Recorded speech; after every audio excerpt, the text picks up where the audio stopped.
Hello everyone, welcome to my channel Chem Insider. In the previous video, we learnt about axial and equatorial attack on cyclohexane compounds when the reagent is treated with them.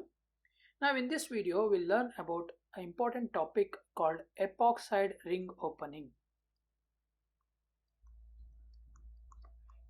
Epoxide ring opening.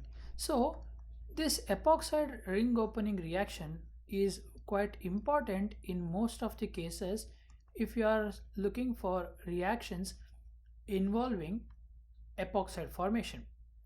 So what is an epoxide first of all? Epoxide is called a three-membered ring structure in which one of the atom is oxygen. So if you have a three-member cyclic structure with one of the atom being an oxygen, then that particular ring structure is called the epoxide ring.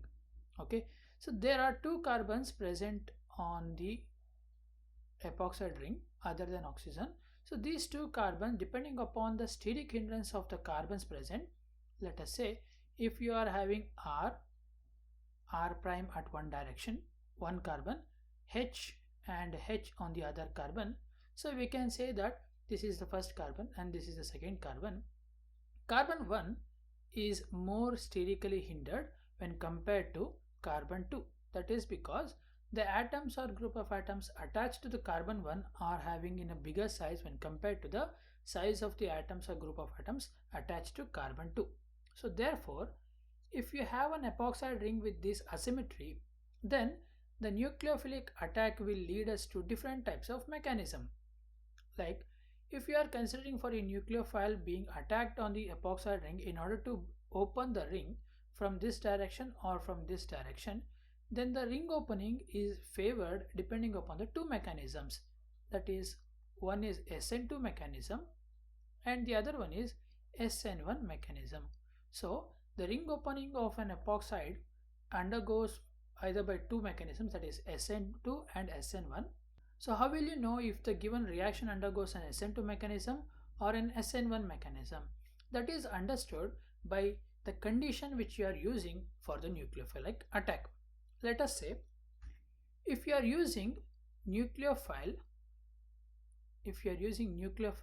in presence of base, if you are using nucleophile in presence of a base, then the reaction undergoes SN2 mechanism. If you are considering for nucleophilic attack in presence of an acidic condition, then the reaction supports SN1 mechanism. So let us discuss this ring opening with an example.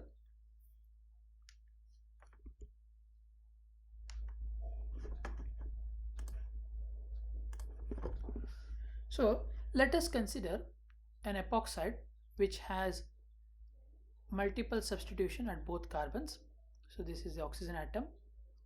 We have CH3 group over here and C2H5 on the first carbon, and we have a hydrogen and one more hydrogen on the C2 carbon. So this is the C1 carbon and this is our C2 carbon. Now if you are considering for a nucleophilic substitution reaction of this particular ring opening under acidic condition, okay, so let us consider this reaction is considered to treat with alcohol, let us say CH3OH in presence of acidic condition H+. What happens is, whenever you are considering for a nucleophilic attack in presence of acidic condition, the ring opening is subjected in such a way that the bond between the most hindered carbon and the oxygen is broken down. That is, the bond between carbon 1 and oxygen is broken. Okay, so whenever you consider for the reaction of ring opening in presence of a nucleophile in acidic condition, the ring opening is favored in such a position that the most sterically hindered carbon and the oxygen bond is broken down. So the product of this reaction can be written as like this. We have CH3, we have C2H5, and now we'll have OCH3 over here. Okay, so this is attached to OH, H and H. So this is the product which is formed when you treat the reaction of nucleophile with a acidic condition. Okay, so this is the product which we get under acidic condition of epoxide ring opening.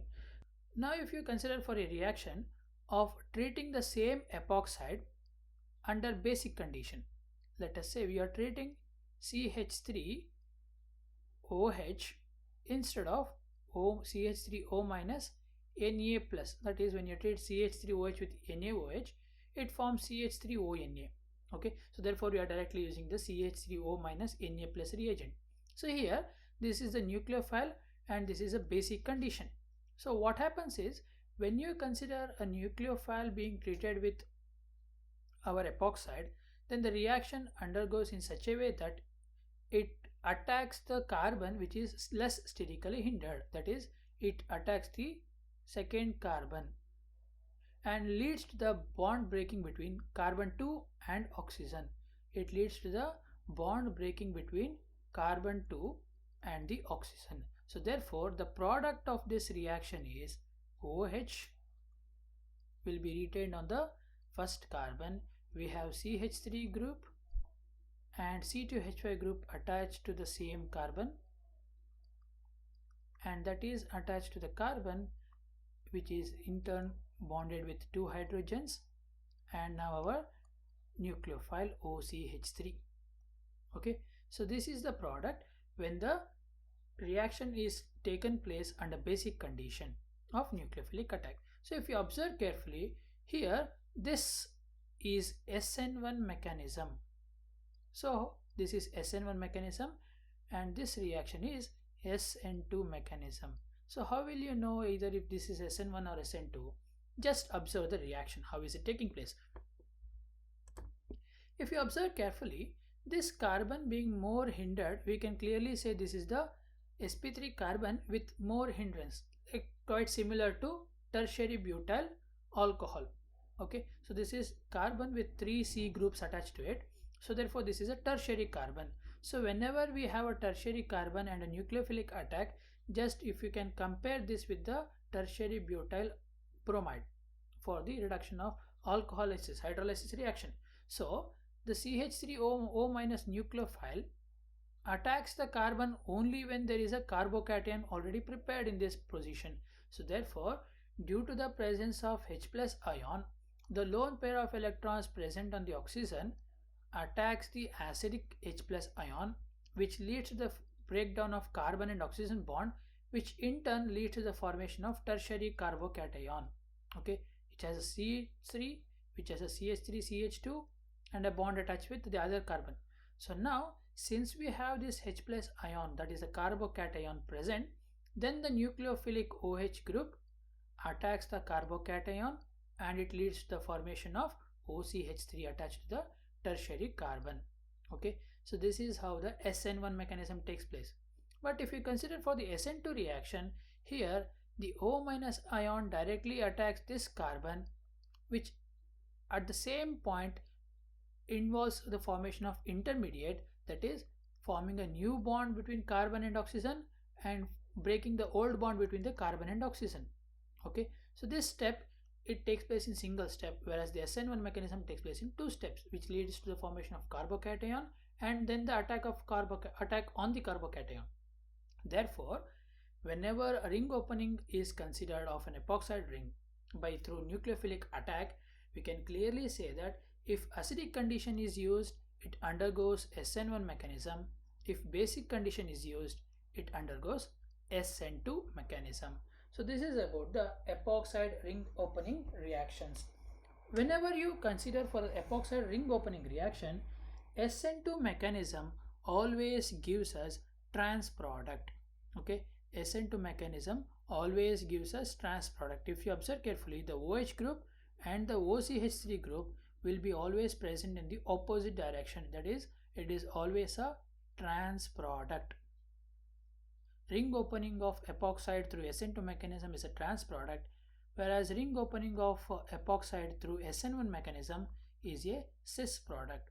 So these are the points which you have to remember in order to understand the epoxide ring opening using a nucleophilic substitution reaction, either in the presence of acidic condition or it may be in the presence of basic condition. Okay, I hope you have understood the particular reactions which I have explained today, that is of the epoxide ring opening reaction involving both acidic and basic condition. Okay, so this clears about the most of the basic introduction related to attack of reagent on a given species. In the next class, we'll discuss a very important topic of difference between Michaelis addition and direct addition of reagent to a given substrate. So that is, how does a react follow a Michelson addition, or how will it follow a direct addition of reagent to a substrate. Okay, so if you have understood this video, please do subscribe to my channel and share this video among your friends. Thank you for watching.